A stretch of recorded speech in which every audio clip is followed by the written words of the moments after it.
ಎಳೆದೈದು ಆತನ ಧರಣಿ ಪಾಲಕ ಚಂದ್ರಸೇನಗಿ ಅರುಗಿದನು ಜಿಯ ದೊರೆರಾಯ ಖಳನಿವನು ಮಗಳಾಭರಣ ಕದ್ದಿಗನು ಜಿಯ ತುಂಬಾ ಸಮಯ ಆಯ್ತು, ಆಸ್ಥಾನಕ್ಕೆ ಬರದೆ. ಏನು ಬಂದ್ರಿ? ಏನು ಸಮಾಚಾರ? ಒಂದು ಸಣ್ಣ ವಿಷಯ ಹೇಳ್ಬೇಕಂತೇಳಿ ಬಂದಿನಿ. ಏನು ಸ್ವಾಮಿ? ಅಲ್ಲಿ ಕಾಣ್ತಾ ಇದ್ದಾನಲ್ಲೊಬ್ಬ ಪಾಪಿ ಮಗ. ಪಾಪಿ ಮಗ? ಹೌದೌದು. ನಾನು ಕೊಡುವ ವಿಷಯ ಅದೇ ಅವನಿಗೆ. ಅವ ನಮ್ಮ ಮನೆ ಮುಂದೆ ಅಂಗಡಿ ಮುಂದೆ ಜಗಲಿಯಲ್ಲಿ ಮಲಗಿದ್ದ. ನಾನು ಹೋಗಿ ಕೇಳಿದೆ, ನಮ್ಮ ರಾಜ್ಯದವರು ಯಥಾ ಪ್ರಕಾರ ಯಾರೋ ಹೊರಗಿಂದ ಬಂದವರನ್ನು ವಿಚಾರಿಸಬೇಕಾದ ನಮ್ಮ ಕ್ರಮ ಅಂತ ಹೇಳ್ಕೊಂಡು, ಯಾರಪ್ಪ ನೀನು ಎಲ್ಲಿಂದ ಬಂದೆ, ಯಾಕೆ ಬಂದೆ ಅಂತ ಕೇಳುವಾಗ, ನಾನು ಬಡ ಒಬ್ಬ ಪ್ರದೇಶ, ನನಗೆ ಗತಿಗೋತ್ರ ಇಲ್ಲ, ಊಟ ಮಾಡದೆ 3 ದಿವಸ ಆಯ್ತು ಅಂತ ಹೇಳುವಾಗ, ಅವನು ನಾನು ಕರ್ಕೊಂಡ್ಬಂದು ಊಟ ಮಾಡಿಸುವ ವ್ಯವಸ್ಥೆ ಮಾಡಿಸಿದೆ. ಒಳ್ಳೆ ಕೆಲಸ ಮಾಡಿದ್ದೀನಿ. ಹೌದು, ಒಳ್ಳೆ ಹತ್ತಿರದ ಕೆಲಸ ಮಾಡಿದ್ದೆ. ಒಳ್ಳೆ ಕೆಲಸ ಮಾಡಿದೆ. ಊಟಕ್ಕೆ ನನಗೆ ಹಾಗೆಲ್ಲ ಊಟ ಮಾಡಿ ಅಭ್ಯಾಸ ಇಲ್ಲ ಅಂತ ಹೇಳಿದ. ಆಮೇಲೆ ಸಣ್ಣ ಬಾಳೆಯಲ್ಲೇ ಕೊಟ್ಟೆ. ಬಾಳೆಯಲ್ಲೇ ಕೊಟ್ಟೆ. ಸಣ್ಣದು? ಹೌದು. ಇಷ್ಟು ದೊಡ್ಡದು? ಇಡೀ ದೊಡ್ಡದು ಅಂತ ಬಾಳೆಯಲ್ಲಿ ಕೊಟ್ಟೆ.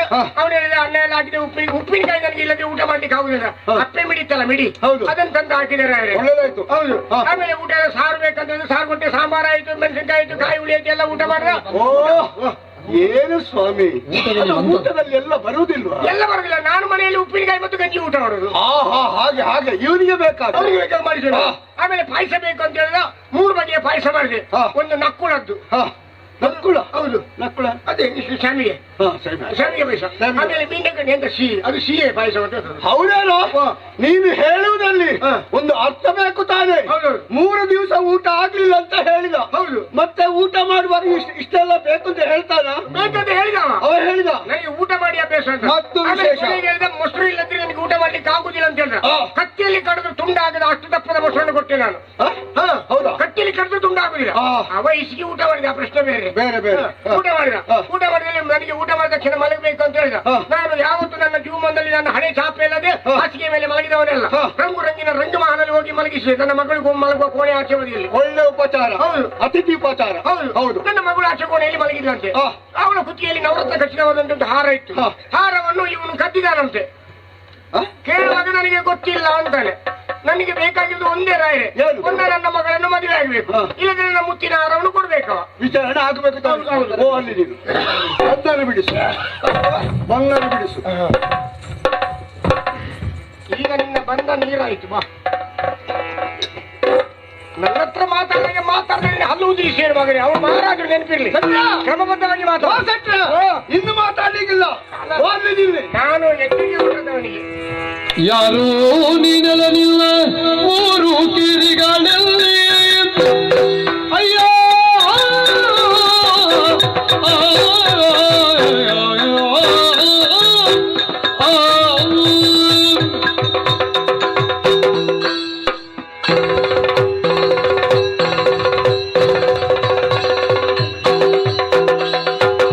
ಯಾರು ನೀನೆಲನಿಲ್ಲ 3 ಕಿರಿಗಳಲ್ಲಿ. ಮಾರನ ತಿರುವಿಯಲ್ಲ ಕಾರುಣ್ಯದಿಂದನ್ನ ಬಿತ್ತಿದ ಮನೆಗಳು. ಕಾರುಣ್ಯದಿಂದ ಬಿತ್ತಿದ ಮನೆಯಲ್ಲಿ ಚೋರನ ನವಗೈದೆಯ ಚೋರದ ನವ ಗೈದೆಯ.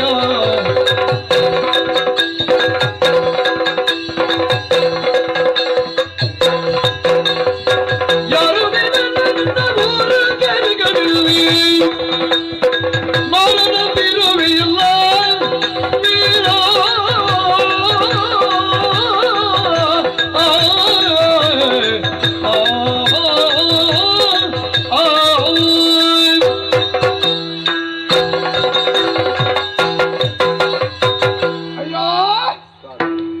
ಇಷ್ಟರವರೆಗೆ ನಿನ್ನ ಮುಖವನ್ನು ನಾನು ಕಂಡವರಲ್ಲ. ಕಾಣುವುದಕ್ಕೆ ಮನ್ಮಥನ ಹಾಗೆ ನನ್ನ ಕಣ್ಣುಗಳಿಗೆ ನೀನು ಕಾಣಿಸ್ತಾ ಇದ್ದ. ಅರಸನಾಗಿ, ಚಂದ್ರಸೇನ ಅರಸನಾಗಿ ವಿಚಾರಿಸಬೇಕಾದ್ದು ನನ್ನ ಕರ್ತವ್ಯ ಎಂಬುದಾಗಿ ನಿನ್ನನ್ನು ವಿಚಾರಿಸ್ತಾ ಇದ್ದೇನೆ. ಹೆಸರೇನು, ಊರು ಕೇರಿಗಳೆಲ್ಲಿ? ಈಗ ಆತ ಹೇಳಿದಂತ ಆ ಮಾತುಗಳು ಎಲ್ಲವೂ ಸತ್ಯವೇ ಹೇಳಯ್ಯ. ಇಂದ್ರನಲ್ಪಿಗ ನೃಪ ಸಾಧ ಗುಣಾಕರ ಚಂದ್ರಸೀನನಿ ಕೀಳಯ್ಯ ಇಂದು ನಾ ತಿರುಗ ವಿಭಾಕರನೆಂಬರು ಇಂದೊಬ್ಬ ಘನವಂತನು. ಅಯ್ಯ, ನನ್ನ ಪರಿಚಯ ನಿಮಗಿಲ್ಲದೆ ಇರಬಹುದು. ನಿಮ್ಮನ್ನು ಸರಿಯಾಗಿ ಕಂಡವ ನಾನು. ಆಹಾ, ಉಜ್ಜಯಿನಿ ಸಾಮ್ರಾಟನಾಗಿರುವಂತಹ ವಿಕ್ರಮಾದಿತ್ಯನ ಆಸ್ಥಾನಕ್ಕೆ ವರ್ಷಕ್ಕೊಮ್ಮೆ ಕಪ್ಪದ ಹೊರೆಯನ್ನು ತಾವು ತರುತ್ತಿರುವುದನ್ನು ನಾನು ಕಣ್ಣಾರೆ ಕಂಡವ. ಅವರು ದೇವರೆಂಬುದಾಗಿ ನಾವು ಭ್ರಮಿಸಿದ್ದೇವೆ. ಆದರೆ ಇಂದ್ರ ಸಮಾನನಾದಂತಹ ನಿಮ್ಮಲ್ಲಿ ನಿಮ್ಮ ಔದಾರ್ಯದ ಮುಂದೆ ತಲೆಬಾಗಿ ನಾನೊಂದು ಮಾತು ಹೇಳ್ತೇನೆ ಪ್ರಭು. ಹೇಳು. ನನ್ನ ಹೆಸರು ವಿಭಾಕರ ಅಂತ. ವಿಭಾಕರ ಕ್ಷತ್ರಿಯ ನಾನು. ಓಹೋ, ಉಜ್ಜಯಿನಿಯಲ್ಲಿ ಸೇನಾಧಿಕಾರಿಯಾಗಿದ್ದೆ. ಉಜ್ಜಯಿನಿಯಲ್ಲಿದ್ದವನೇ. ಏನೋ ಗ್ರಹಚಾರ ಕೆಟ್ಟದಾಗಿದೆ. ಈಗ ತಿರುಕುವಳಿಯಂತೆ ತಿರುಗುತ್ತಾ ಇದ್ದೆ. ಆದ್ರೆ ಪ್ರಮಾಣಬದ್ಧವಾಗಿ ನಾನೊಂದು ಮಾತು ಹೇಳಬಲ್ಲೆ ಪ್ರಭು. ಹೇಳು. ಕಳ್ಳತನ ಎನ್ನುವುದನ್ನು ಮಾಡುವ ವಂಶದಲ್ಲಿ ನಾನು ಹುಟ್ಟಿಲ್ಲ. ಅಂತಹ ತಾಯಿಯ ಹೊಟ್ಟೆಯಿಂದ ನಾನು ಬರಲಿಲ್ಲ. ನಾನು ಕಳ್ಳನಲ್ಲ ಪ್ರಭು.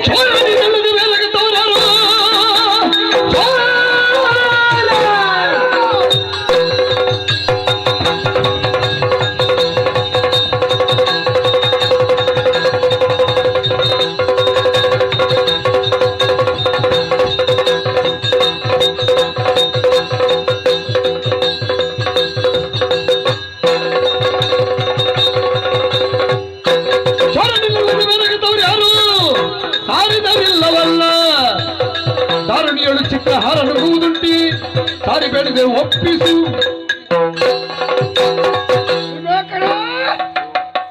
ಯಾರ ಮುಂದೆ ಇದ್ದಿ, ಯಾವ ಸ್ಥಳದಲ್ಲಿ ಇದ್ದಿ, ಅದನ್ನು ಮುಂದೆ ಹಿಂದೆ ಮೇಲೆ ಕೆಳಗೆ ಆಲೋಚನೆ ಮಾಡಿ ಮಾತಾಡ್ತಾ ಇದ್ದಿದ್ದಾನೆ. ವಿಕ್ರಮಾರ್ಗನ ಸಾಮಂತನಾದ ಚಂದ್ರಶೇನ ಅಥವಾ ಚಂದ್ರಸೇನ ಮಹಾರಾಜನ ತಾಮ್ರಲಿಂದ ನಗರದ ಆಸ್ಥಾನದಲ್ಲಿದ್ದೇನೆ ಪ್ರಭು. ಹೌದೇನೋ? ಸುಳ್ಳು ಹೇಳುವುದಿದ್ರು ನಂಬುವಂತ ಸುಳ್ಳನ್ನು ಹೇಳಬೇಕು ಎಂಬುದಾಗಿ ಹಿರಿಯರು ಹೇಳ್ತಾರೆ. ಸತ್ಯ ತಾನೇ? ಈಗ ಅವ ಹೇಳ್ತಾ ಇದ್ದಾರೆ ನನ್ನ ಮಗಳ ಹಾರವನ್ನು ನೀನು ಕದ್ದಿದ್ದಿ ಎಂಬುದಾಗಿ. ಈಗ ಕದ್ದವ ಹೌದು ಅಂತ ಇದ್ರೆ ವಸ್ತು ನನ್ನಲ್ಲಿ ಬೇಕಲ್ಲ? ಬೇಕೇ ಬೇಕು. ನನ್ನಲ್ಲಿ ಎಲ್ಲಿದೆ ಪರೀಕ್ಷಿಸಬಹುದು. ಅದು ಅಲ್ಲದೆ ಏನು ಹೇಳಿದ್ದು ನೀನು? ಮುತ್ತಿನ ಹಾರವನ್ನು ಏನು ನುಗ್ಗಿತ್ತು? ಅವರಲ್ಲಿ ಹೇಳಿದ್ದೆ, ನಿಮ್ಮಲ್ಲಿ ಹೇಳಿದ್ದೇನೆ. ಹೇಳಿ. ಚಿತ್ತಾರದ ಹಂಸವೊಂದು ಜೀವಂತ ಎದ್ದು ರೆಕ್ಕೆ ಬಡಿಯುತ್ತಾ ಗಿಳಿಗೂಟದಲ್ಲಿ ಸಿಕ್ಕಿಸಿದಂತಹ ಮುತ್ತಿನ ಹಾರವನ್ನು ಒಂದೊಂದೇ ಒಂದೊಂದೇ ಮುತ್ತನ್ನು ನುಂಗಿ ನುಂಗಿ ಪೂರ್ತಿ ಹಾರವನ್ನು ತನ್ನ ಹೊಟ್ಟೆಯೊಳಗೆ ಮಾಡಿಕೊಂಡಿತು ಪ್ರಭು. ಇದು ಈ ಕಣ್ಣುಗಳಿಂದ ನಾ ಕಂಡ ಸುಳ್ಳು ಮಹಾರಾಜರೇ. ನೀನು ಕಂಡದ್ದು ಆಗಿರಬಹುದು ಯುವಕರ. ಆದ್ರೆ ಹೇಳ್ತೇನೆ ಕೇಳು. ಒಂದು ಬೊಂಬೆ ಮುತ್ತಿನ ಹಾರವನ್ನು ನುಂಗುವುದಕ್ಕೆ ಸಾಧ್ಯವಾ? ನೀನು ಹೇಳುವುದಾ ನಾನು ಕೇಳ್ಬೇಕಾ? ಅದು ಸಹ ಒಂದೊಂದೇ ಅಂತೆ ನುಂಗುವುದಕ್ಕೆ ಒಂದೇ ಸಲ ನುಂಗ್ಲಿಕ್ಕೆ ಆಗ್ಲಿಲ್ವಾ? ಒಂದೊಂದೇ ಲೆಕ್ಕ ಮಾಡಿ ನುಂಗಿದ ಅದು. ನೀನು ಸುಮ್ಮನೂರು ಪ್ರಭು. ಏನು ಅಗಣಿತವಾದ ಘಟನೆಗಳು ಈ ಲೋಕದಲ್ಲಿ ಅನಂತ ನಡೆದು ಹೋಗಿದೆ. ಸತಿ ಇಲ್ಲ ದೀಶಂಗೆ ಮಕ್ಕಳಾಗುವುದೆಂತೂ ಅಂತ ತಾರಕಾಸುರ ಗಹಗಹಿಸಿ ನಗಾಡಿದ. ಹೌದು.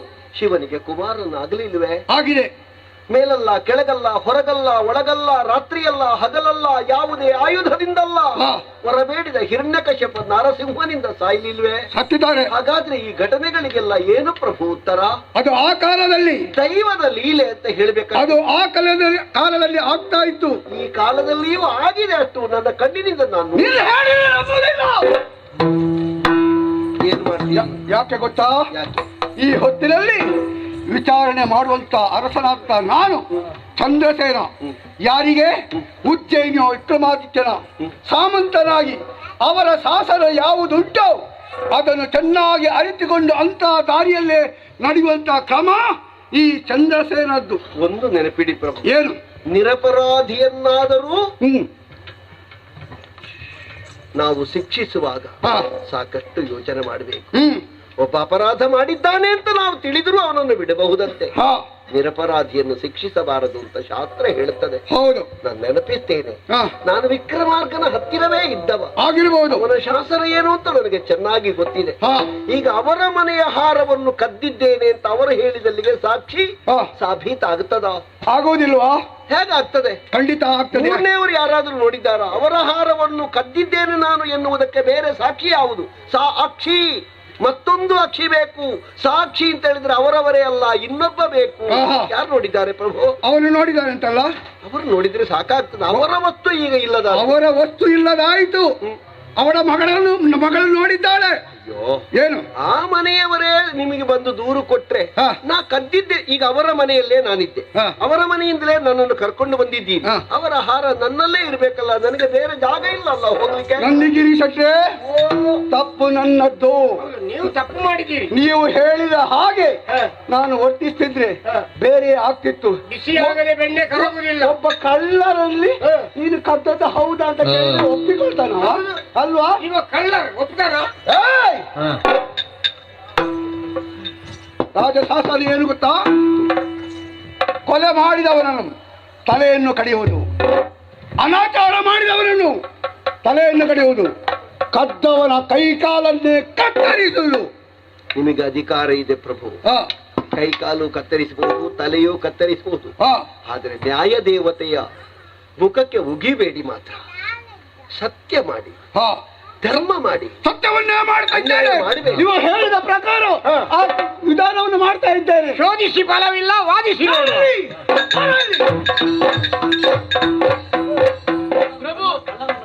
ಏಯ್! ಏನು ನೋಡ್ತೀಯೋ? ಕಳ್ಳನ್ನು ಕಟ್ಟು ಕೈಗಾಲು. ಹೇಳಿ ಅರ್ಥ ಆಗ್ಬೇಕು. ಮತ್ತೆ ಮಗನೇ ನನ್ನ ವಾದ ನಿಂದು. ಕಾಪಿ ಮಗನೇ ನಿನ್ನ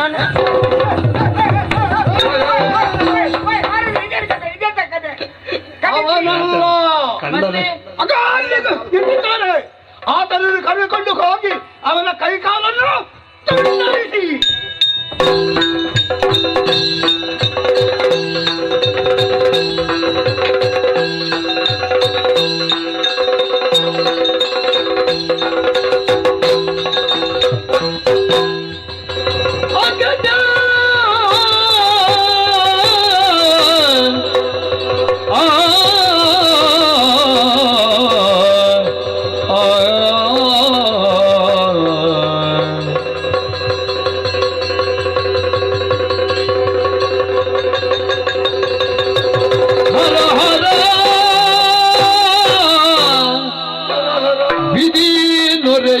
ಕರಚರಣಂಗಳು ಪೋದವು, ನಿರಜನದಿಯು ಕಾಯುವ ಗತಿ ದೊರಕಿದೆ ಪರಶಿವನೇ. ನಿರಜನದಿಯು ಸಾಯುವ ಗತಿ ದೊರಕಿದೆ ಹಾವಿದಿಗೆ. ಪರಗಿತ ಸದ್ಧರ್ಮದಿ ನಡೆದಿರಲೆಂತೊದಗಿದೆ ಕಷ್ಟ. ಹರಣಿಪಗೆಲ್ಲನು ಕೀಳುವರಿರದಂತಾದುದಲ.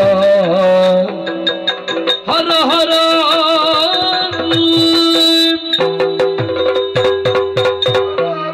ವಿಧಿಯೇ, ನನ್ನನ್ನೇ ನಾನು ಜರಿದುಕೊಳ್ಳಬೇಕೇ ವಿನಃ ಇನ್ನೊಬ್ಬರನ್ನು ದೂಷಿಸಿ ಫಲವಿಲ್ಲ. ಅಂದು ಆಸ್ಥಾನಕ್ಕೆ ಬಂದಂತಹ ಶನೇಶ್ವರದಲ್ಲಿ ನೀನೋ ನಾನೋ ಎಂಬ ಹಾಗೆ ವಾದಿಸಿದವನ, ನಿನ್ನನ್ನು ಪೀಡಿಸಿ ನಾನೇ ದೊಡ್ಡವ ಅನ್ನುವುದನ್ನು ಅನ್ನಿಸಿಕೊಡುತ್ತೇನೆ ಅಂತ ಹೇಳಿದವ. ಈ ಹೊತ್ತಿನಲ್ಲಿ ನನ್ನ ಸ್ಥಿತಿ ಹೇಗಾಗಿ ಹೋಯಿತು? ಉಜ್ಜಯಿನಿಯಲ್ಲಿ ರತ್ನ ಸಿಂಹಾಸನದಲ್ಲಿ ನಾನು ಕುಳಿತಿರುವಂತಹ ವೇಳೆಯಲ್ಲಿ ಜಿಯ ಹಸಾದವೆಂಬುದಾಗಿ ಶಿರವನ್ನು ಬಾಗುತ್ತಾ ಇದ್ದವ ಚಂದ್ರಸೇನ. ಇಂದು ಅವನ ಆಸ್ಥಾನಕ್ಕೆ ನಾನು ಬಂದ್ರೆ ನನ್ನ ಪರಿಚಯ ಅವನಿಗೆ ಸಿಗಲಿಲ್ಲ. ಕಳ್ಳನೆಂಬ ಆರೋಪ ನನ್ನ ಮೇಲೆ ಬಂತು. ಕರಚರಣಗಳನ್ನು ಕತ್ತರಿಸಿ ಸ್ಮಶಾನದೋಪಾದಿಯ ಪ್ರದೇಶದಲ್ಲಿ ಬಿಸಾಡಿದ್ದ. ನಾಡಿನವರಿಗೆ ಕಟ್ಟಪ್ಪಣೆಯನ್ನು ನೀಡಿದ್ದಾನೆ. ಯಾರಾದರೂ ಇವನಿಗೆ ಅನ್ನ ಆಹಾರವನ್ನು ನೀಡಿದ್ರೆ ಇವನಿಗಾದ ಗತಿಯೇ ನಿಮಗೂ ಆಗ್ತದೆ. ಇಲ್ಲ, ಎಷ್ಟೇ ಕಷ್ಟಗಳು ಬರಲಿ ಎಷ್ಟೇ ಧೃತಿಗೆಟ್ಟರೂ ಕೂಡ ಯಾವುದೇ ಕಾರಣಕ್ಕೂ ನಾನು ಮಣಿಯಲಾರೆ. ಏನಾಗ್ತದೆ ನೋಡೋಣ, ಅನುಭವಿಸ್ತೇನೆ. ಬಂದಳ ದಾರಿಯಲ್ಲಿ ತವರ್ಮನೆಯಿಂದ ಪತಿಗೃಹಕ ಸುಶೀಲಿಯೂ ಮುಂದೆ ದೇವನೃಪನನ್ನು ಕಾಣುತ್ತಲೀ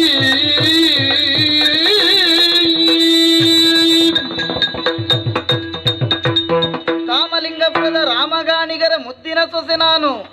ತವರು ಮನೆಯಾದಂತ ಉಜ್ಜಯಿನಿಯಿಂದ ಗಂಡನ ಮನೆಗೆ ಹೋಗುತ್ತಿರುವವಳು ನಾನು. ಕಾಡುದಾರಿಯಾಗಿ ಮುಂದುವರಿಯುತ್ತಿರುವಾಗ ಏನು ಕೇಳುತ್ತಾ ಇದೆ, ಆರ್ತನಾದ ಕೇಳುತ್ತಾ ಇದೆ. ಆ ಸ್ವರವನ್ನೇ ಅನುಸರಿಸಿ ಮುಂದುವರಿಯುತ್ತೇವೆ. ಇವನಿದಾರಿ ಮುಖವನಿರುಕಿಸೆ ಭುವನ ವಿಕ್ರಮನಂತೆ ತೋರ್ಪುದು. ಶಿವ ಶಿವ ಒದಗಿದು ಗತಿಯಂತೋ ಅವನಿಪತಿ ಇವ ನಿಶ್ಚಯ. ಇವನಿದ್ಯಾರೈ ಭುವನಪತಿಯೇ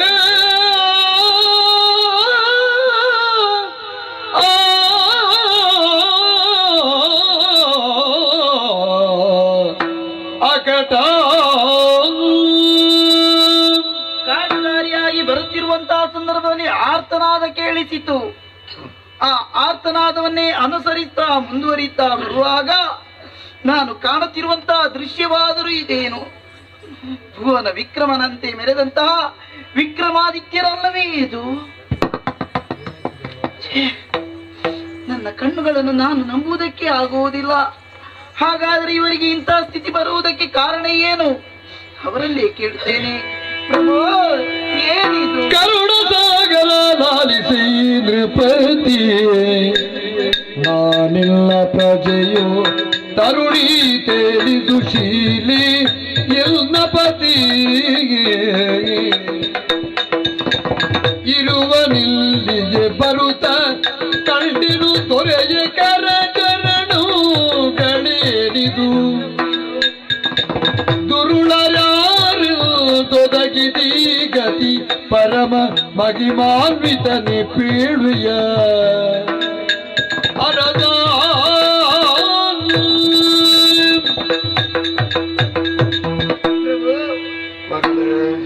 ನಿಮ್ಮ ಬಳಿಗೆ ಬಂದವರನ್ನು ಯಾರನ್ನೂ ಕೂಡ ನೀವು ಹಾಗೆ ಬರಿಗೆಯಲ್ಲಿ ಹಿಂದಿರುಗಿಸಿದವರಲ್ಲ. ಆರ್ತರಾಗಿ ಬಂದವರಿಗೆ ಕೈ ತುಂಬ ಕೊಟ್ಟವರು ನೀವು. ಆದರೆ ಇಂದಿನ ದಿವಸದಲ್ಲಿ ನಿಮ್ಮ ಕರಚರಣಗಳನ್ನೇ ಕಾಣಿಸ್ತಾ ಇಲ್ಲ, ಕತ್ತರಿಸಲ್ಪಟ್ಟಿದೆ. ಪ್ರಭು, ಯಾಕೆ ಹೀಗಾಯಿತು? ಯಾರಿಂದ ಆಯಿತು? ಯಾವ ದುರುಳರಿಂದ ಇಷ್ಟಾಯಿತು?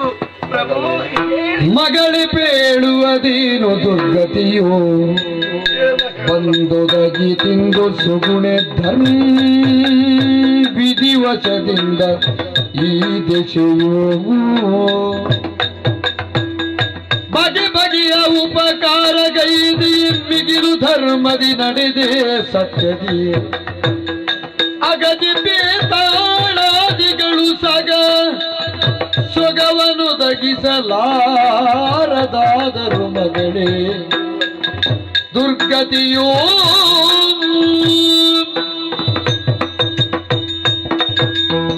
ನಿನ್ನ ಹೆಸರೇನಮ್ಮ? ಸುಶೀಲೆ ಎಂಬುದಾಗಿ ನನ್ನ ಹೆಸರು. ಹುಟ್ಟಿದ ಊರು? ಉಜ್ಜಯಿನಿ. ಉಜ್ಜಯಿನಿಯಲ್ಲಿ ಹುಟ್ಟಿದವಳೆ? ಹೌದು. ನನ್ನ ಪರಿಚಯ ಸಿಕ್ಕಿತೆ ಕಂದ. ನಿಮ್ಮ ಪ್ರಜೆ ನಾನು. ಮಹಾಪ್ರಭುವಿಗೆ ಈ ಸ್ಥಿತಿ ಬಂತು ಅಂತ ನಿನಗೆ ಬೇಸರವಾಯಿತೇ ಮಗು? ಸತ್ಯ. ದುಃಖಿಸಬೇಡವಮ್ಮ. ಯಾರಿಂದಲೋ ಬಂದ ಕಷ್ಟವಲ್ಲವಮ್ಮ, ನನ್ನ ಪಾಲಿಗೆ ನಾನೇ ಕಷ್ಟವನ್ನು ಎಳೆದುಕೊಂಡೆ. ಯಾಕೆ ಪ್ರಭು ಇಂಥ ಮಾತುಗಳನ್ನು ಆಡ್ತೀರಿ ನೀವು? ಶನೀಶ್ವರನಲ್ಲಿ ಪಂಥಗೈದು ನನ್ನ ಈ ದುಸ್ಥಿತಿಗೆ ನಾನೇ ಕಾರಣನಾದೆ ಕಂದ. ಆದರೆ ಈ ಕಷ್ಟವನ್ನು ಪರಿಹರಿಸಿಕೊಳ್ಳುವುದಕ್ಕಾಗಿ ನನಗೆ ಸಹಾಯ ಹಸ್ತವನ್ನು ಚಾಚುವುದಕ್ಕಾಗಿ ಕಾಳಿಕಾ ಮಾತೆ ಅಂದು ಅನುಗ್ರಹಿಸಿ ನನಗೆ ಹೇಳಿದ್ಲು, ಕಷ್ಟ ಕಾಲದಲ್ಲಿ ನಾನು ಸಹಾಯ ಮಾಡ್ತೇನೆ. ಆದರೂ ಬೇಡಲಿಲ್ಲವಮ್ಮ. ಹೆಚ್ಚೇನು ಬೇತಾಳ ಹೇಳಿದ್ದ ಕಷ್ಟ ಕಾಲದಲ್ಲಿ ನಾನು ಸಹಾಯ ಮಾಡ್ತೇನೆ. ಅವನಲ್ಲೂ ನಾನು ಸಹಾಯವನ್ನು ಯಾಚಿಸಿಲ್ಲ. ಯಾವುದನ್ನು ನಾನು ನನ್ನ ಫಲದಿಂದ ನಾನು ಅನುಭವಿಸ್ತಾ ಇದ್ದೇನೋ ಅದಕ್ಕೆ ಯಾರನ್ನೋ ಹೊಣೆಗಾರರನ್ನಾಗಿ ಮಾಡುವ ಸ್ಥಿತಿಯಲ್ಲಿ ನಾನು. ನನ್ನ ಪದತಳದಲ್ಲಿ ಬಂದು ಶಿರವನ್ನು ಚಾಚುತ್ತಾ ಇದ್ದಂತಹ ಚಂದ್ರಸೇನ ಮಹಾರಾಜ ನನ್ನನ್ನು ಕಳ್ಳ ಅಂತ ಒಪ್ಪಿಕೊಂಡ. ಕರಚರಣಗಳನ್ನು ಖಂಡಿಸಿದ. ಅವನಿಗೆ ನನ್ನ ಪರಿಚಯ ಸಿಗಲಿಲ್ಲ. ನಮ್ಮ ನಾಡಿನ ಅನ್ನವನ್ನು ಉಂಡಂತಹ ಬಡವೆ ನೀನು, ನಿನಗೆ ನನ್ನ ಪರಿಚಯ ಸಿಕ್ಕಿತು. ಸತ್ಯ. ಹೌದಮ್ಮ, ನಾನೇ ವಿಕ್ರಮಾದಿತ್ಯ. ಏನು ಮಾಡೋಣ? ನನ್ನ ಸ್ಥಿತಿಯನ್ನು ನಾನೇ ಅನುಭವಿಸಬೇಕೇ ವಿನಃ ಇನ್ನೊಬ್ಬರಲ್ಲಿ ನಾನು ಹೇಳುವ ಹಾಗಿಲ್ಲ. ನೋಡಿದೆಯಾ ನನ್ನ ಸ್ಥಿತಿಯನ್ನು? ಕರಚರಣ ಕತ್ತರಿಸಲ್ಪಟ್ಟು ಒಸರುವಂತಹ ರಕ್ತವನ್ನು ನೆಕ್ಕುವುದಕ್ಕಾಗಿ ನರಿ ನಾಯಿಗಳು ನಾ ಮುಂದೆ ತಾ ಮುಂದೆ ಅಂತ ಬರ್ತಾ ಇದೆ. ಹೌದು ಪ್ರಭು. ಅದನ್ನು ಓಡಿಸುವ ಶಕ್ತಿಯೂ ನನಗಿಲ್ಲ. ಇದಕ್ಕೆ ಹೇಳುವುದು ವಿಧಿ ಬರಹ ಅಂತ. ವಿಧಿ ಬರಹವನ್ನು ನಾನೇ ಅನುಭವಿಸಬೇಕು ವಿನಃ ಬೇರೆ ಯಾರಿಂದಲೂ ಸಾಧ್ಯವಿಲ್ಲವೋ. ಯಾಕೆ ನನ್ನನ್ನು ವಿಚಾರಿಸ್ತಿ? ಹೋಗು ತಾಯಿ, ಹೋಗಮ್ಮ. ಇಲ್ಲ ಪ್ರಭು. ಅರಸನೀನಯ್ಯಂಗೆ ದೇವರಿಗೆ ಸಮಾನ ಎಂದು ತಿಳಿದಿಗಿ ಕರುಣದ್ಯೂ ದೈದುವುದು ಎಮ್ಮನಿಗೆ ಚರಣ ಸೇವೆಯ ಗೈದು ಜನ್ಮವ ಪರಮತಾಂತಕ್ಕೆ ಗೊಳಿಪಿಗಿಲ್ಲಯ ಅರದ ಮಾವರ ಒಪ್ಪಿಸುವೆನ ಕರುವಿ ಬಂಡಿಯ ನೀನು ತ್ವರಿತದಿ ಅರಸ ನೀನಯ್ಯಂಗಿ ದೇವರಿಗೆ ಸಮಾನ ಸಮಾನ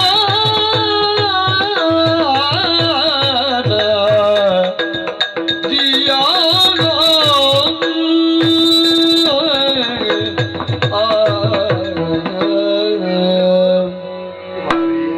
ನಿಮ್ಮ ಪ್ರಜೆಯಾಗಿಯೇ ಬಾಳಿದವಳು ನಾನು. ಎಳೆಯ ಪ್ರಾಯದಲ್ಲಿ ಉತ್ಪನ್ನವನ್ನು ಕೊಟ್ಟವರು ನೀವು ಪ್ರಭು. ರಾಜನನ್ನು ತಿಳಿದವರು ಹೇಳಿದಂತಹ ಮಾತು, ರಾಜನೇ ಪ್ರತ್ಯಕ್ಷ ದೇವರು, ಹೆಚ್ಚೇನು ತಂದೆ ತಾಯಿಯರಿಗೆ ಸಮಾನ ರಾಜನಾದವನು. ಆದರೆ ಇಂದಿನ ದಿವಸದಲ್ಲಿ ನಿಮ್ಮ ಇಂತಹ ದುಸ್ಥಿತಿಯನ್ನು ಕಂಡ್ರು ನಾನು ನಿಮ್ಮನ್ನು ಬಿಟ್ಟು ಹೋಗ್ತೇನೆ ಅಂತ ಆದರೆ ಅಪ್ಪ ಅಮ್ಮನನ್ನು ಬಿಟ್ಟು ಹೋದಂತಹ ಪರಿಸ್ಥಿತಿ ಆಗುವುದಿಲ್ವೇ? ನಾನು ಬಡವಳಾಗಿರ್ಬಹುದು ಪ್ರಭು, ಆದರೆ ನಿಮ್ಮ ಪ್ರಜೆ ನಾನು. ಈ ಸ್ಥಿತಿಯಲ್ಲಿ ಖಂಡಿತವಾಗಿಯೂ ನಿಮ್ಮನ್ನು ಬಿಟ್ಟು ನಾನು ಒಂದು ಹೆಜ್ಜೆ ಮುಂದಿಡಲಾರೆನು. ಇದು ನನ್ನ ಸಣ್ಣ ಮನೆ ಇದೆ, ನನ್ನ ಜೊತೆಗೆ ನೀವು ಬನ್ನಿ, ನಿಮಗೆ ನಾನು ಅನ್ನವನ್ನು ನೀಡ್ತೇನೆ. ಬನ್ನಿ ಪ್ರಭು. ಯಾಕೆ ಮಗಳೇ ಮೂಲೆಯಲ್ಲಿದ್ದಂತಹ ಕೊಡಲಿಯನ್ನು ನಿನ್ನ ಕಾಲಿಗೆ ಎಳೆದು ಹಾಕಿಕೊಳ್ತಾ ಇದ್ದೀನಿ? ಯಾವ ಮನೆಯಲ್ಲಿ ಶನಿ ಹಿಡಿದ ಪುರುಷನಿರ್ತಾನೋ ಅವ ಇಡೀ ಮನೆಯವರಿಗೆ ಶನಿಯಾಗಿ ಹೋಗ್ತಾನ. ನನ್ನ ಈ ದುಸ್ಥಿತಿಯನ್ನು ಕಂಡು ನನಗೇನನ್ನಾದರೂ ತಿನಿಸನ್ನು ಕೊಡಬೇಕು ಅಂತ ನಿನ್ನ ಮನೆಗೆ ಕರ್ಕೊಂಡು ಹೋಗ್ತೀಯ. ನಿನ್ನ ಕರಚರಣಗಳು ನಿನಗೆ ಭಾರವಾಗಿದೆಯೇ ಕಂದ? ಮಹಾರಾಜನ ಅಪ್ಪಣೆ ಏನಿದೆ ಗೊತ್ತಾ? ಯಾರು ನನಗೆ ಆಶ್ರಯವನ್ನು ಕೊಡುತ್ತಾರೋ ಅಂತವರ ಕರಚರಣಗಳೂ ಕತ್ತರಿಸಲ್ಪಡುತ್ತದೆ. ಯಾರು ಒಂದಗಳು ಅನ್ನವನ್ನು ನೀರನ್ನು ಕೊಡುತ್ತಾರೋ ಅವರು ದಂಡನೆಗೆ ಒಳಗಾಗ್ತಾರೆ. ವಿಷಯ ಗೊತ್ತಿದ್ದು ನಿನ್ನ ಜೀವನವನ್ನು ಹಾಳು ಮಾಡಿಕೊಳ್ಳಬೇಡ ತಾಯಿ. ಹೋಗಮ್ಮ, ನಾ ಬರುವುದಿಲ್ಲ. ಪ್ರಭು, ಇಲ್ಲ ತಾಯಿ, ನನ್ನ ಪ್ರಾಣ ಹೋದರೂ ಹೋಗಲಿ, ನಿಮಗೆ ಒಂದು ಹೊತ್ತಿನ ಅನ್ನವನ್ನು ನಾನು ನೀಡ್ತೇನೆ. ನನ್ನ ಜೊತೆಯಾಗಿ ಬನ್ನಿ. ನಿಮ್ಮನ್ನು ಈ ಸ್ಥಿತಿಯಲ್ಲಿ ನಾನು ಬಿಟ್ಟು ಹೋಗಲಾರೆ ಪ್ರಭು. ಎಲ್ಲ ವಿಧಿಲಿಪಿ ಅಂತ ಹೇಳಬೇಕಷ್ಟೇ. ನಿನ್ನ ತಲೆಯಲ್ಲಿ ದೇವರು ಇನ್ನೇನು ಬರೆದಿದ್ದಾರೋ ನನಗೆ ಗೊತ್ತಿಲ್ಲ. ಆದರೆ ಯಾವ ಹೆಣ್ಣು ಮಕ್ಕಳ ಮನಸ್ಸನ್ನು ನೋಯಿಸಿದವನು ನಾನಲ್ಲ. ನಿನ್ನ ಮನಸ್ಸಿಗೂ ನೋವಾಗುವಂತ ರೀತಿಯಲ್ಲಿ ನಡೆದುಕೊಳ್ಳುವುದಿಲ್ಲ ತಾಯಿ.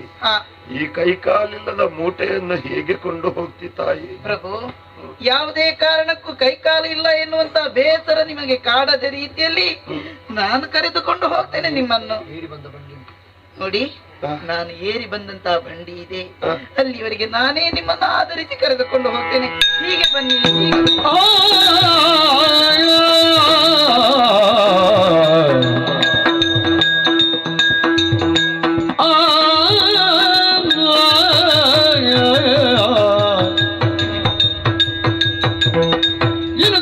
ರಾಮಗಾಡಿಗ ಐತರುದ ಕ್ಷಣವಿ ಸೊಸೆಯ ವಿಚಾರಿಸಿಗೆ ಎಲ್ಲಿಗೈದಿದೀಗೋ.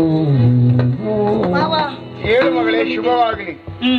ಮದುಮಗಳಾದಂತಹ ನಿನ್ನನ್ನು ನಮ್ಮ ಮನೆಗೆ ಕರೆದೊರಗಬೇಕಾಗಿ ಬೇಕಾದಷ್ಟು ಭೋಗಿಗಳ ಜೊತೆಯಲ್ಲಿ ದಂಡಿಗೆಯನ್ನು ಕೊಟ್ಟು ಕಳಿಸಿದೆ ನಾನು. ನೀನು ಬರುವಾಗ ಇಷ್ಟು ತಡ ಯಾಕೆ? ಇದೇನು ನಾನು ಕಾಣ್ತಾ ಇದ್ದೀನಿ, ಯಾವನೋ ಒಬ್ಬ ಪುರುಷ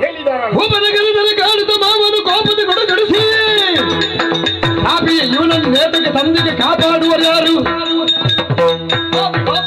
ಮದುಮಗಳಾದಂತಹ ನೀನು ದಂಡಿಗೇರಿ ಬರಬೇಕಾದ್ದು 100ಕ್ಕೂ 100 ಸತ್ಯ. ಆದ್ರೆ ನೀನು ಕೂತ್ಕೊಂಡಂತ ದಂಡಿಗೆಯಲ್ಲಿ ಇವನಂತಂದು ಕೂರಿಸಿಕೊಂಡು ಬಂದಿದೆಯಲ್ಲ, ಏನು ಇವ ಯಾರು ಅಂತ ಗೊತ್ತುಂಟ? ಇವನಷ್ಟು ದೊಡ್ಡ ಪಾಪಿ ತೆಗೆದುಹಾಕಿದವ ಬೇರೆ ಯಾರಿಲ್ಲ. ಈಗ ಏನಂತ ತಿಳಿದಿದೆ, ನನ್ನ ಮಗ ಕೃಷ್ಣಪ್ಪ ಸಾಕಾಗದೆ ಇವನನ್ನು ನೀನು ಕರ್ಕೊಂಡು ಬಂದಿದ್ದೀಯ. ಮಾವ ಬನ್ನಿಸೆನ್ನ ಮಾತಾ ದೇವ ವಿಕ್ರಮಾರ್ಕನೀತ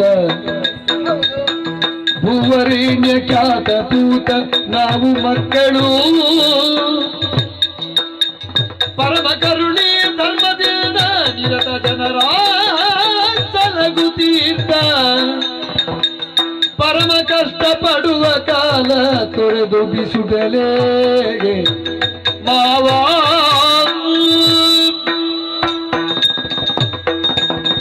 ಮಾವಯ್ಯ, ಎಂತಹ ಮಾತುಗಳನ್ನು ಆಡ್ತಾ ಇದ್ದೀರಿ ನೀವು? ಅವರು ಸಾಮಾನ್ಯ ವ್ಯಕ್ತಿ ಎಂಬುದಾಗಿ ಭಾವಿಸಿದ್ದೀರಿ? ಊರಿನವರಿಂದಲೂ ಮಹಾರಾಜರಿಂದಲೂ ತಿರಸ್ಕಲ್ಪಟ್ಟಂತಹ ಪಾಪಿ ಅವ. ಖಂಡಿತವಾಗಿ ಹಾಗೆ ಹೇಳಬೇಡಿ. ಯಾಕೆ? ಅವರ ಮಕ್ಕಳು ನಾವು. ಅಂದ್ರೆ ನಮಗೆ ಅಪ್ಪನ? ಹೌದು, ಒಂದರ್ಥದಲ್ಲಿ ಅವರು ನಮ್ಮ ಪ್ರಭು ವಿಕ್ರಮಾದಿತ್ಯ ಮಹಾರಾಜರು. ಅವರಿಗೆ ಈ ರೀತಿಯಾದಂತಹ ಸ್ಥಿತಿ ಬಂದಿದೆ ಈಗ. ವಿಕ್ರಮಾದಿತ್ಯ ಮಹಾಪ್ರಭುಗಳ? ಹೌದು. ಇವರನ್ನು ಕರ್ಕೊಂಡು ಬಂದ್ರೆ ಶಿಕ್ಷೆಗಳು ಬಡಿಸಿ ಅಂತೇಳಿ ಮಹಾರಾಜರ ಅಪ್ಪಣೆ ಆಗಿದೆ. ಹೌದು, ಇಲ್ಲಿ ತಿನ್ಲಿಕ್ಕೆ ನಮ್ಗೇ ಇಲ್ಲ, ಮತ್ತೆ ಅವನಿಗೆ ಎಲ್ಲಿಂದ ತಿನ್ಲಿಕ್ಕೆ ಕೊಡುದು? ಮಾವಯ್ಯ, ಆ ಬಗ್ಗೆ ಚಿಂತೆ ಬೇಡ.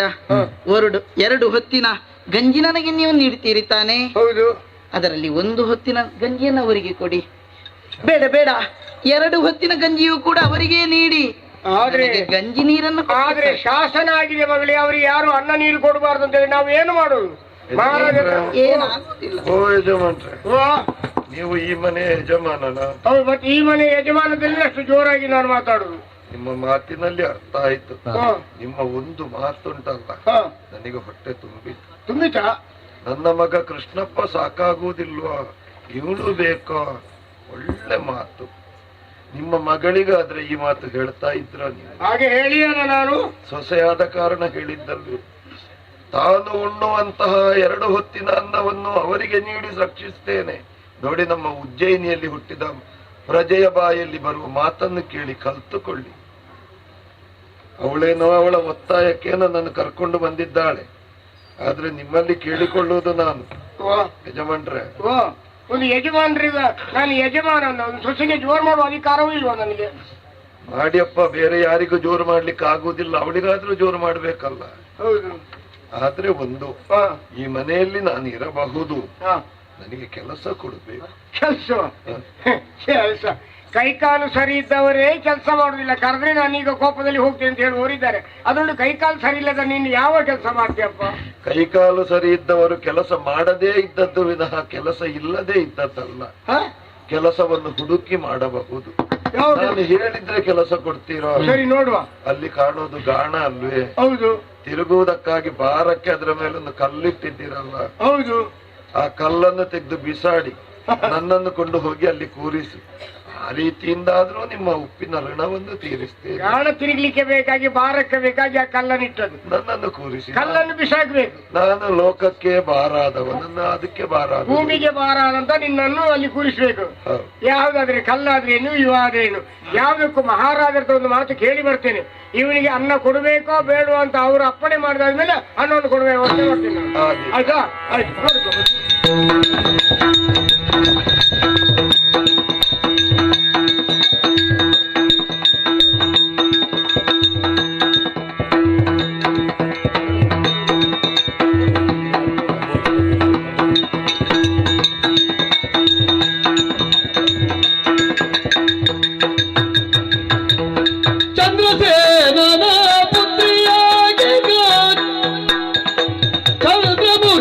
ಪದ್ಮಾವತಿ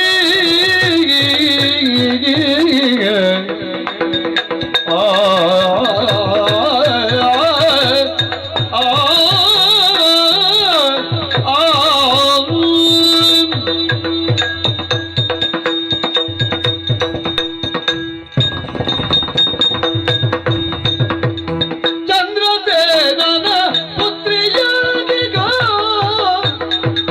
ಚಂದ್ರಮುಖಿ ಪದ್ಮಾವತಿಯು ತಾನೊಂದು ಶಪಥವಗೈದು ಲಗ್ನವಗೊಂದದಿರನು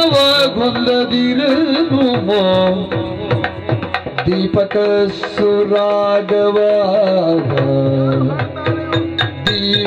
ಸುರಾಗವನು ಹಾಡುತ್ತ ದೀಪ ಹೊತ್ತಿಸಬಲ್ಲವನೇ ಅನುರೂಪ ಪತಿಯು ಅನುರೂಪ ಪತಿಗೆಲ್ದಿರಲು ಹೊತ್ತಿಗ ದೀಪ ಕಂಡಾಗ ಪದ್ಮಾವತಿ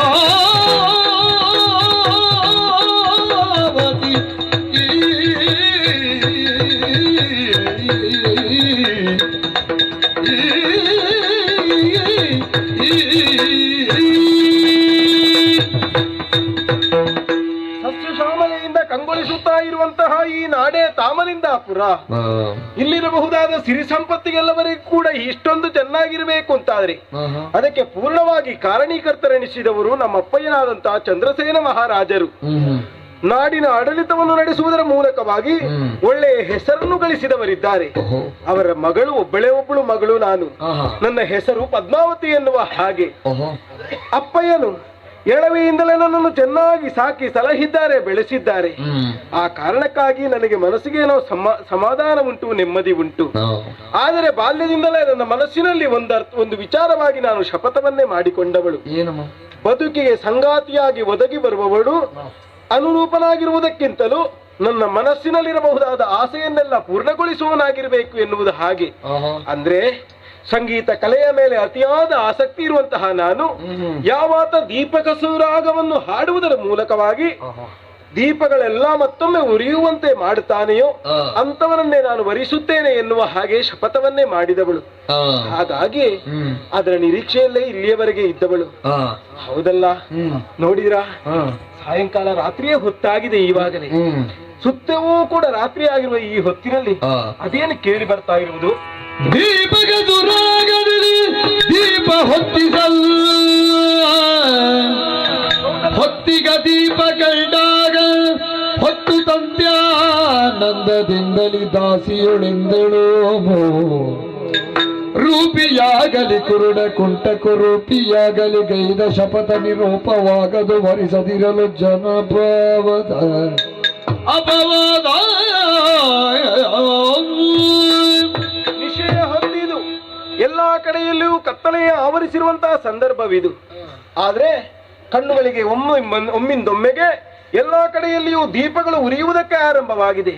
ಯಾಕೆ ಹೀಗೆ ಅಂತ ಆಲೋಚಿಸಿದ್ರೆ ಕೇಳಿ ಬರುತ್ತಿರುವಂತಹ ಸುರಾಗ ಅಂದ್ರೆ ದೀಪಕ ಸುರಾಗ ಒಂದು ಕಡೆಯಿಂದ ಕೇಳಿ ಬರುತ್ತಾ ಇದೆ. ಅದಕ್ಕೆ ಸರಿಯಾಗಿ ದೀಪಗಳು ಉರಿಯುವುದಕ್ಕೆ ಆರಂಭವಾಗಿದೆ. ಹಾಗಾದ್ರೆ ಯಾರು ಹಾಡಿದ್ದಾನೋ ಅವ ಹೇಗೆ ಇರ್ಲಿ, ಅವನನ್ನು ನಾನು ವರಿಸಬೇಕಾದುದು ನನ್ನ ಶಪಥವೇ ತಾನೆ. ಹಾಗಾಗಿ ದಾಸಿಯನ್ನು ಆ ಕಡೆಗೆ ಕಳಿಸಿದ್ದೇನೆ. ಅವನ ನಿರೀಕ್ಷೆಯೇ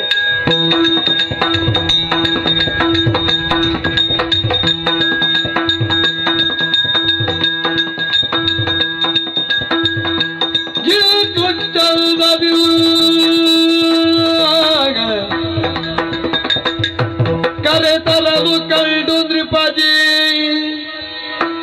ಎರಗಿ ನಿಮಗಿದೀನವಸ್ತಿ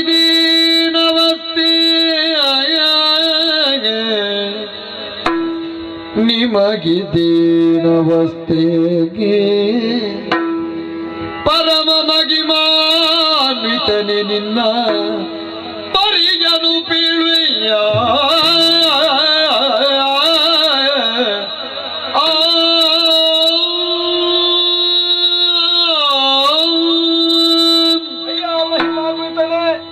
ಹೇಳಮ್ಮ. ಆಶ್ಚರ್ಯವಾಗುತ್ತಾ ಇದೆ. ಅಲ್ಲ, ನಿನ್ನ ಸ್ಥಿತಿಯನ್ನು ಕಂಡು ದುಃಖ ಉಮ್ಮಲಿಸುತ್ತಾ ಇದೆ. ಕರ ಚರಣಗಳಿಲ್ಲ, ಆದರೂ ಕೂಡ ನೀನು ಹಾಡುತ್ತಾ ಹಾಡುತ್ತಾ ಇರುವ ಹಾಗೆ ದೀಪಗಳೆಲ್ಲವೂ ಬೆಳಗುತ್ತಾ ಇರುವುದನ್ನು ಕಂಡು ದಾಸಿಯ ಮೂಲಕವಾಗಿ ನಾನು ಕರೆಸಿಕೊಂಡವಳು. ಬರ್ಬೇಕು ಅಂತ ಹೇಳಿದ್ರು, ಒತ್ತಾಯದಲ್ಲಿ ಹಿಡ್ಕೊಂಡು ಬಂದ್ರು.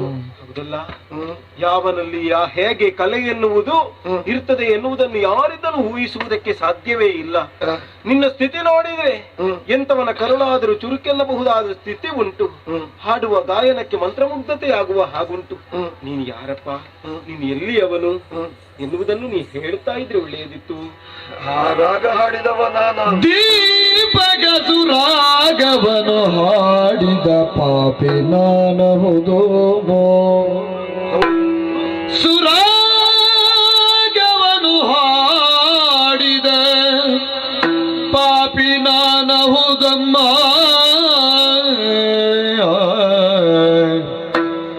ಎನ್ನ ಕಥನವ ರೂಪವತಿ ನೀ ಕೇಳಲಾಗದು. ಎಲ್ಲ ಕಥನವ ರೂಪವತಿ ನೀ ಕೇಳಲಾಗದು ಎನ್ನಲು ಮಗಳೊಮ್ಮೆ ಸುರಾಗವನು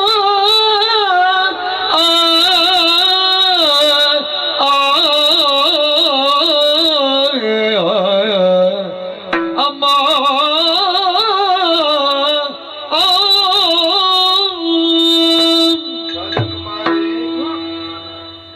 ಗಾಣಿಗರ ಮನೆಯಲ್ಲಿ ಕುಳಿತುಕೊಂಡಿರುವಾಗ ಸಂಜೆಯ ವೇಳೆಯಲ್ಲಿ ಲಹರಿ ಮೂಡಿ ಬಂತು. ಅದಕ್ಕಾಗಿ ದೀಪಕ ರಾಗವನ್ನು ನಾನು ಹಾಡಿದೆ. ಅದರಿಂದಲಾಗಿಯೇ ನಿಮ್ಮ ಅರಮನೆಯ ದೀಪಗಳು ಬೆಳಗ್ತದೆ ಅನ್ನುವ ಭಾವನೆಯಿಂದ ನಾನು ಹಾಡಿದವನಲ್ಲ. ಆ ಉದ್ದೇಶವೂ ನನ್ನಲ್ಲಿರ್ಲಿಲ್ಲ.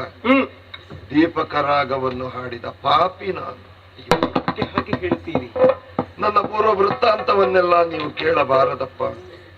ಒಟ್ಟಿನಲ್ಲಿ ಹೇಳ್ತಿದ್ರೆ ಅಗತ್ಯ ಇರ್ಲಿಲ್ಲ, ಆದ್ರೂ ಹಾಡಿದೆ. ಯಾಕೆ ಹಾಡಿದೆ ಅಂತ ನನಗೂ ಗೊತ್ತಿಲ್ಲ. ನೀವು ಹಾಡಿರುವ ಕಾರಣದಿಂದಲಾಗಿಯೇ ನನ್ನ ಭಾವಕ್ಕೆ ಧನ್ಯತೆಯನ್ನು ಉಂಟು ಮಾಡಿದೆ. ಆದ್ರೆ ನಿಮಗೊಂದು ಹೆಸರು ಅಂತ ಇರ್ಬೇಕಲ್ಲ. ವಿಭಾಕರ ಅಂತ ನನ್ನ ಹೆಸರು. ಹೌದೇ? ಕಲಾವಿದನಿಗೆ ತಲೆ ಬಗ್ಗಿಸಿ ಪ್ರಣಾಮವನ್ನು ಸಲ್ಲಿಸಬೇಕಾದವಳು ನಾನು ಅಂತ ತಿಳಿದಿದ್ದೇನೆ. ಆದರೊಂದು ಆಸೆ ನಿಮ್ಮಲ್ಲುಂಟು. ನನ್ನನ್ನು ಯಾಕೆ ಇಲ್ಲಿ ಕರ್ಕೊಂಡು ಬಂದ್ರಿ? ಈಗಾಗಲೇ ಒಂದು ದೀಪಕ ಸುರಾಗವನ್ನು ನೀವು ಹಾಡಿದ್ದೀರಿ, ನನ್ನ ಮನ ಸಂತೋಷಗೊಳಿಸುವುದಕ್ಕಾಗಿ. ಇನ್ನೊಮ್ಮೆ ಹಾಡಿದ ಆ ದೀಪಕ ರಾಗವನ್ನು ಹಾಡುತ್ತೀರಾ ಅಂತ ಕೇಳುತ್ತಿರುವುದು.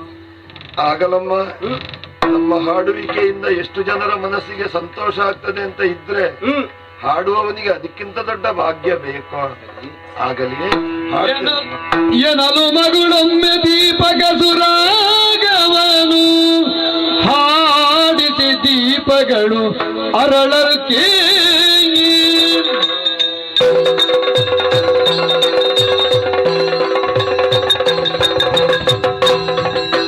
ಏನಿದು ಮಗಳ ನಿನ್ನ ಮರುಳೋ ತಗಡು ಮಗಳ ಏನು?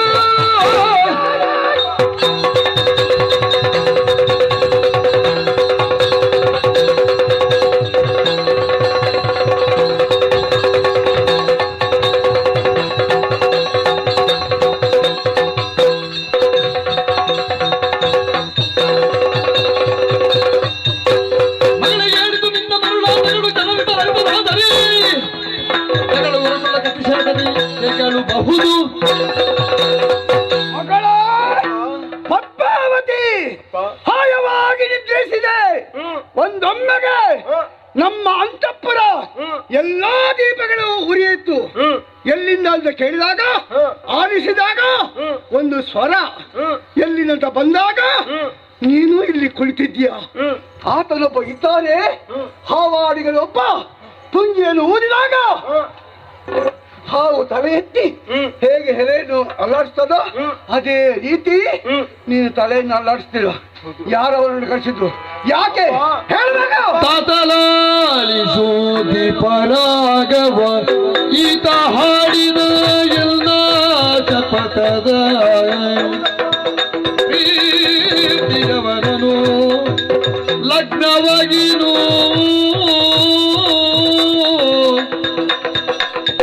ಚಪಟದ ರೀತಿಯವನನು ಲಗ್ನವಾಗಿ ಜನಗೀತ ಪತಿಯೂ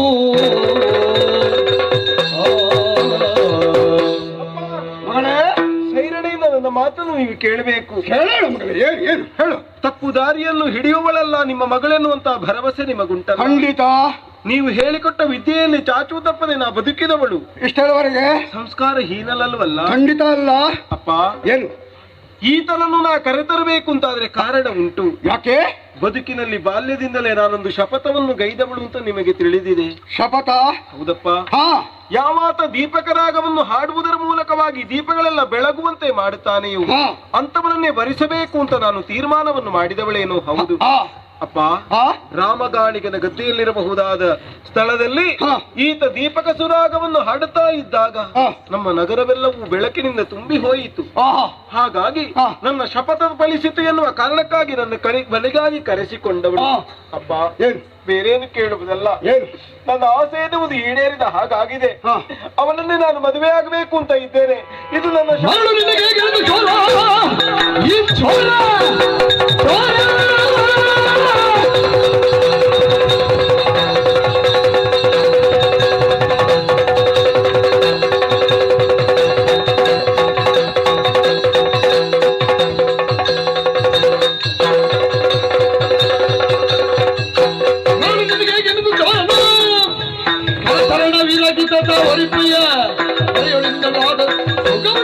ನೀನು ಯಾರ ಮುಂದೆ ಹೇಗೆ ಮಾತಾಡ್ಬೇಕೆಂಬುದಾಗಿ ಸ್ವಲ್ಪ ಮುಂದೆ ಹಿಂದೆ ಆಲೋಚನೆ ಮಾಡಿ ಮಾತಾಡ್ಬೇಕಿತ್ತು. ಈತ ಯಾರು? ನಂದಿಗಿರಿ ಶೆಟ್ಟರ ಮಗಳ ಹಾರವನ್ನು ಕದ್ದಿದ್ದಾರೆ ಎಂಬ ಕಾರಣಕ್ಕೆ ಬೇಕಾಗಿ ಕಳ್ಳನ ಕೈಕಾಲನ್ನು ಕತ್ತರಿಸಿದ ಮಹಾತ್ಮನಾಗಿದ್ದೇನೆ. ಅವನನ್ನು ನೀನು ಮದುವೆ ಆಗಿ ಏನು ಸುಖ ಪಡಿತೀಯಾ? ಏನು ಸುಖ ಪಡಿತೀಯಾ? ಅಪ್ಪ, ಏನು? ಹೆಣ್ಣಾದವಳಿಗೆ ಹೀಗೆ ಒಬ್ಬ ಗಂಡನ ಸಿಗಬೇಕು ಅಂತ ಮನಸ್ಸು ಇರ್ತದೆ. ಹೌದು.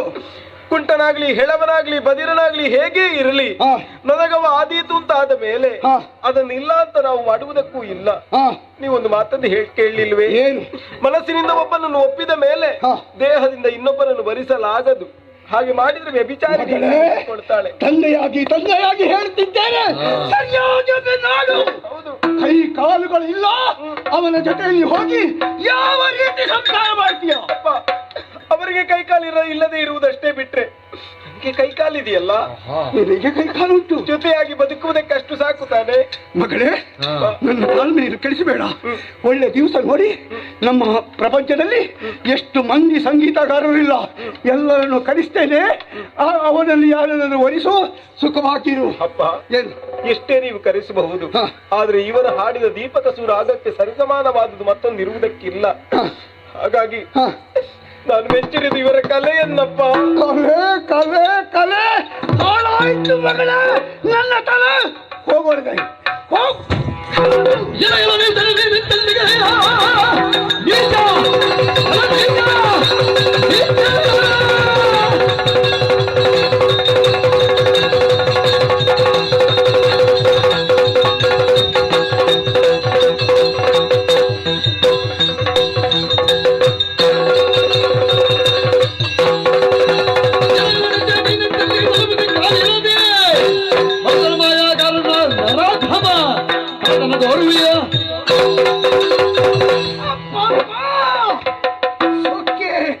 ನಂದಿಗಿರಿ ಶೆಟ್ಟರ ಮಗಳ ಆಹಾರಕ್ಕಂಥದ್ದು ಮಾತ್ರವಲ್ಲ, ನನ್ನ ಮಗಳ ಅಂತಃಪುರಕ್ಕೆ ಬರುವಷ್ಟು ಧೈರ್ಯ ನೀನು ಮಾಡಿದೆಯಾ?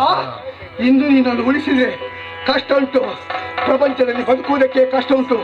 ಆದ್ದರಿಂದಾಗಿ ಹೇಳ್ತಿದ್ದೇನೆ, ಜೀವದಾನ ಹೊರತು ಬೇರೆ ಏನು ಬೇಕು ಕೇಳು. ಅರೆಗಳಿಗೆ ಅವಕಾಶ ನನಗೆ ಕೊಡು. ಕೊಟ್ಟಿದ್ದೇನೆ, ಬೇಗ ಏನು ಮಾಡೋಣ ಹೇಳಿ. ಕೇಳು ತರಣಿಜ ಪರಮ ಪಾವನ, ತಾಳಲಾರಿರು ದೇವ ಕಷ್ಟವ, ಬಾಳಲಾರೆನೋ ಭಾನುನಂದನ, ಕೊಡು ಹೋದಿನು ನಿನ್ನ ನಿಂದಿಸಿ. ಕೇಳು ತರಣಿಜ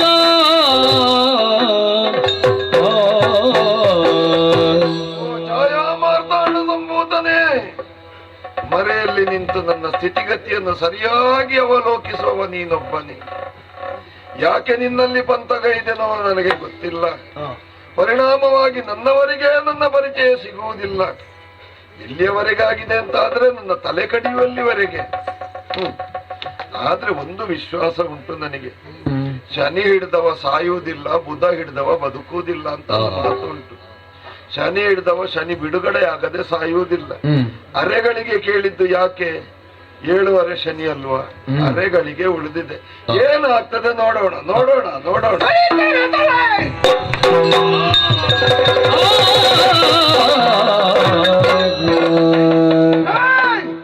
ನನ್ನನ್ನು ತಲೆಗಳೆಯುವುದನ್ನು ನಿಲ್ಲಿಸಿದೆಯಲ್ಲ, ಯಾರ ನೀನು? ಯಾಕೆ ಬಂದೆ?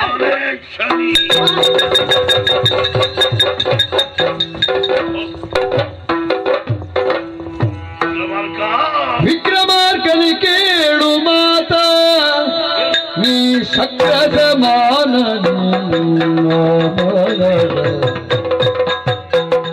ನಕ್ರನ ಬಾಯೋಡು ಸಿಕ್ಕಾನೆಯಾಗದಿ,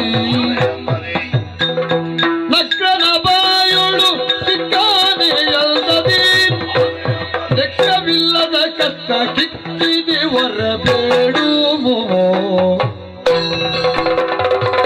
ವಿಕ್ರಮಾರ್ಕನಿ ಕೇಳು ಮಾತ, ನೀ ಶಕ್ರ ಸಮಾನ ನೀತಗ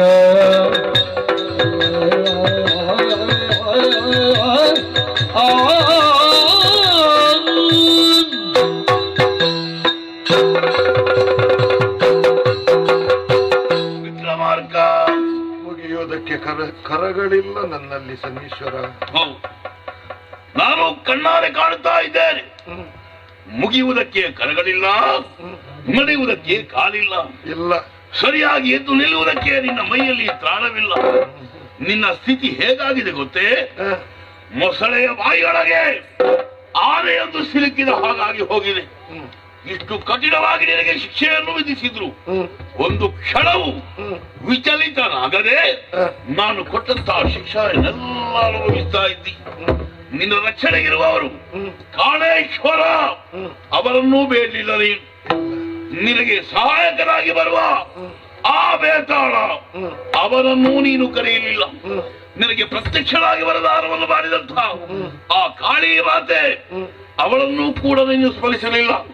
ನಾನು ಕೊಡುವಂತಹ ಕಷ್ಟವನ್ನು ಎಷ್ಟೇ ಕಷ್ಟ ಬಂದರು ದೃಢಚಿತ್ತದಿಂದ ಅಳುಕದೆ ಅಂಜದೆ ಎಲ್ಲವನ್ನು ಅನುಭವಿಸ್ತಾ ಇದ್ದಿ. ಕೊನೆಗಳಿಗೆಯಲ್ಲಿ ಭಕ್ತಿ ನನ್ನನ್ನು ಸ್ತುತಿ ಮಾಡಿದೆಯಲ್ಲ, ಸಂತುಷ್ಟನಾಗಿದ್ದೇನೆ, ಪ್ರತ್ಯಕ್ಷನಾಗಿದ್ದೇನೆ. ಇನ್ನು ಮುಂದೆ ನಿನ್ನನ್ನು ಈ ರೀತಿಯಾಗಿ ನೋಡುವುದಕ್ಕೆ ನನಗೆ ಮನಸ್ಸು ಬರುವುದಿಲ್ಲ. ನೋಡು, ಕಳಕೊಂಡಂತಹ ಆ ಕೈಕಾಲುಗಳು ಪುನರಪಿ ಬರಲಿ.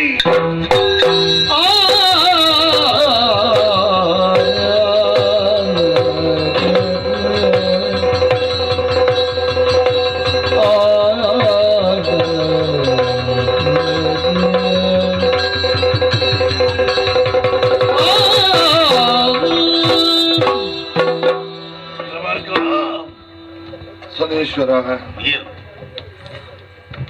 ಈ ಸ್ಥಿತಿಯನ್ನು ನಾನು ಅನುಭವಿಸ್ತೇನೆ ಅನ್ನೋ ಹಾಗೆ ಭಾವಿಸಿರ್ಲಿಲ್ಲ. ಒಂದು ಕಾಲದಲ್ಲಿ ನೀನೋ ನಾನೋ ಅನ್ನೋ ಹಾಗೆ ನಿನ್ನಲ್ಲಿ ಪಂಥವನ್ನು ಗೈದವ ನಾನು. ಗಳಿಗೆಗಾಗುವಾಗ ನನ್ನ ಮಾತನ್ನು ಉಳಿಸಿಕೊಳ್ಳಿಕ್ಕೆ ಆಗ್ತದೋ ಇಲ್ವೋ ಅನ್ನುವಂತಹ ಮಟ್ಟಿಗೆ ನಾನು ಇಳಿದು ಹೋಗಿದ್ದೇನೆ. ನನ್ನ ಮೇಲೆ ಕೃಪದೋರಿ ಕಳೆದು ಹೋದಂತಹ ಕರಚರಣಗಳನ್ನು ನನಗೆ ಮರಳಿ ನೀಡಿದೆ. ಏನು ಬೇಕು ವರ, ಅದನ್ನು ಕೇಳ್ತಾ ಇದ್ದೇನೆ. ವರ ಬೇಕೇ ಬೇಕು. ನಿನ್ನ ದಿವ್ಯ ದರ್ಶನವಾದ ಮೇಲೆ ನನಗಿನ್ನು ಬೇಕೇ ವರ. ಆದರೂ ಕೇಳ್ತೇನೆ, ನನಗಾಗಿ ಅಲ್ಲ, ಮತ್ತೆ ನಿನ್ನಲ್ಲಿ ಪಂಥಗೈದು ನಾನಾದರೂ ದೃಢ ಚಿತ್ತದಿಂದ ನಿನ್ನ ಕೊಟ್ಟಂತಹ ಯಾವ ಸವಾಲಿದೆ ಅದನ್ನು ಸ್ವೀಕರಿಸಿದ್ದೇನೆ, ಎದುರಿಸಿದ್ದೇನೆ. ಜನಸಾಮಾನ್ಯರಿಗೆ ಇದು ಕಷ್ಟವಾದೀತು. ಆದ್ದರಿಂದ ನನಗೆ ಕೊಟ್ಟ ಕಷ್ಟವನ್ನು ಅವರಿಗೆ ಯಾರಿಗೂ ಕೊಡಬೇಡ. ಅವರ ಮೇಲೆ ನೀನು ಕನಿಕರವನ್ನು ತೋರಿಸಬೇಕು. ರಾಜ, ಅಂಬರ ಪದದಲ್ಲಿ ಹೋಗುವಂತಹ ಹೊತ್ತಿನಲ್ಲಿ ನೀನಾಡಿದಂತಹ ಮಾತುಗಳನ್ನು ಕೇಳುವಾಗ ಕೋಪ ಎಂಬುದು ನೆತ್ತಿಗೆ ಏರಿತು. ಇಳಿದು ಬಂದೆ. ನಿನ್ನಲ್ಲಿ ಪಂಥವನ್ನೊಡ್ಡಿದೆ, ನೀನು ಅದಕ್ಕೆ ಎದೆಯೊಡ್ಡಿದವಲಿ ಅಲ್ವೇ? ಆದರೂ ನಿನ್ನ ಪರೀಕ್ಷೆ ಮಾಡುವುದಕ್ಕಾಗಿ ನನಗೆ ನಿನ್ನಂಥ ವ್ಯಕ್ತಿಯೇ ಬೇಕಿತ್ತು. ಹಾಗಾಗಿಯೇ ನಿನ್ನಲ್ಲಿ ಪ್ರಯೋಗವನ್ನು ಮಾಡಿದೆ. ನೀನು ಕೇಳಿದಂತೆ ಮುಂದಿನ ಜನಾಂಗ ಅಥವಾ ನೀನಾಳುವಂತಹ ನಿನ್ನ ರಾಜ್ಯದ ಪ್ರಜೆಗಳು ಕಷ್ಟವನ್ನು ಅನುಭವಿಸಬಾರದು ಅಂತಾದ್ರೆ ಶನಿ ಪ್ರಭಾವವೇನು ಕಡಿಮೆ ಆಗುವುದಿಲ್ಲ. ಅವರ ರಾಶಿ ಚಕ್ರದಲ್ಲಿ ನಾನು ಪ್ರವೇಶ ಮಾಡಲೇಬೇಕು. ಅವರನ್ನು ಪರೀಕ್ಷೆ ಮಾಡುವುದಕ್ಕೆ ನನಗೆ ಅಪ್ಪಣೆ ಇದೆ ದೇವರಿಂದ. ಹಾಗಾಗಿ ನನ್ನ ಕರ್ತವ್ಯದಲ್ಲಿ ನಾನು ಯಾವತ್ತೂ ಲೋಪವನ್ನು ಮಾಡುವುದಿಲ್ಲ. ಕಾಠಿಣ್ಯವನ್ನು ಕಡಿಮೆ ಮಾಡಬಹುದು. ಹೇಗೆ ಶನಿವಾರದ ದಿನ ಭಕ್ತಿಯಿಂದ ಮಿಂದು ಶುಚಿರ್ಭೂತರಾಗಿ ಎಳ್ಳಿನ ರಾಶಿಯನ್ನು ಹಾಕಿ ಒಂದು ಮಡಕೆಯನ್ನಿಟ್ಟು ಅದರಲ್ಲಿ ಕುದುರೆಯ ಲಾಳವನ್ನಿಟ್ಟು ಪ್ರತಿಷ್ಠಾಪಿಸಬೇಕು.